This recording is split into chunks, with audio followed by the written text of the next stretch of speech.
ভোটের কালই নখ থেকে মোচনের আগেই আমরা আমাদের সকল প্রতিশ্রুতি ধারাবাহিকভাবে বাস্তবায়নের কাজ শুরু করেছি। আজকের এই অনুষ্ঠানে রয়েছেন ইসলাম ধর্মের ধর্মীয় ব্যক্তিত্ব, ইমাম, খতিব, মুয়াজ্জিম সাহেবগণ। উপস্থিত রয়েছেন একই সঙ্গে হিন্দু, বৌদ্ধ, খ্রিস্টান ধর্মের বিভিন্ন নেতৃত্ব, পুরোহিত, সেবায়েত, বিহার অধ্যক্ষ এবং উপাধ্যক্ষ।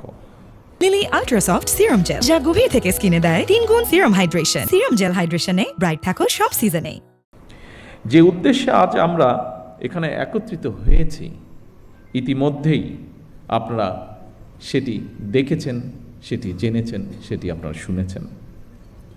সমাজের বিভিন্ন শ্রেণী পেশার মানুষ যারা অর্থনৈতিকভাবে হয়তো বা অনেক ক্ষেত্রে পিছিয়ে রয়েছেন, তাদের জন্য একটি সম্মানী বা আর্থিক সহায়তা কিংবা কর্মসংস্থান সৃষ্টির মাধ্যমে আর্থিক বৈষম্য দূর করে আমরা সবাই মিলে একটু শান্তিতে, একটু ভালোভাবে থাকব।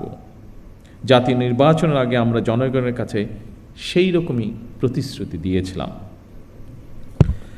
জনগণের রায়, আল্লাহর রহমতে বিএনপি সরকার গঠনের পর ভোটের কালই নখ থেকে মোচনের আগেই আমরা আমাদের সকল প্রতিশ্রুতি ধারাবাহিকভাবে বাস্তবায়নের কাজ শুরু করেছি।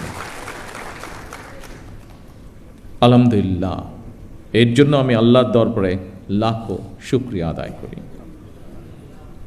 সম্মানিত উপস্থিতিবৃন্দ, আপনারা দেখেছেন অর্থনৈতিকভাবে পিছিয়ে পড়া নারী সমাজের জন্য আমরা ইতিমধ্যেই ফ্যামিলি কার্ড চালু করেছি। পর্যায়ক্রমিকভাবে এই কার্ড সারা বাংলাদেশে 4 কোটি পরিবারের নারী প্রধান তারা প্রত্যেকে ইনশাল্লাহ পাবেন। আগামী 14ই এপ্রিল তথা 1 বৈশাখ থেকে আমরা ইনশাল্লাহ ফার্মার্স কার্ড বা কৃষক কার্ডের পাইলট প্রজেক্ট চালু করব। ইনশাল্লাহ আগামী 16ই মার্চ দিনাজপুর থেকে শুরু হচ্ছে আমাদের খাল খনন কর্মসূচি। আবারও আল্লাহর কাছে শুকরিয়া, আলহামদুলিল্লাহ, আজ থেকে খতিব, ইমাম, মুয়াজ্জিম এবং অন্য ধর্মের ধর্মীয় গুরুদের জন্য আর্থিক সহায়তা বা সম্মানী কর্মসূচির পাইলট প্রজেক্ট চালু হলো। দেশের প্রতিটি নাগরিকের রাজনৈতিক এবং অর্থনৈতিক ক্ষমতায়ন নিশ্চিত করার মাধ্যমে আমরা আমাদের দেশকে একটি শক্তিশালী ভিত্তির উপরে প্রতিষ্ঠিত করতে চাই, যাতে করে আর কোনো ফ্যাসিবাদ কিংবা তাদের তাবেদার অপশক্তি মানুষের স্বাধীনতা কেড়ে নিতে না পারে, কথা বলার অধিকার কেড়ে নিতে না পারে।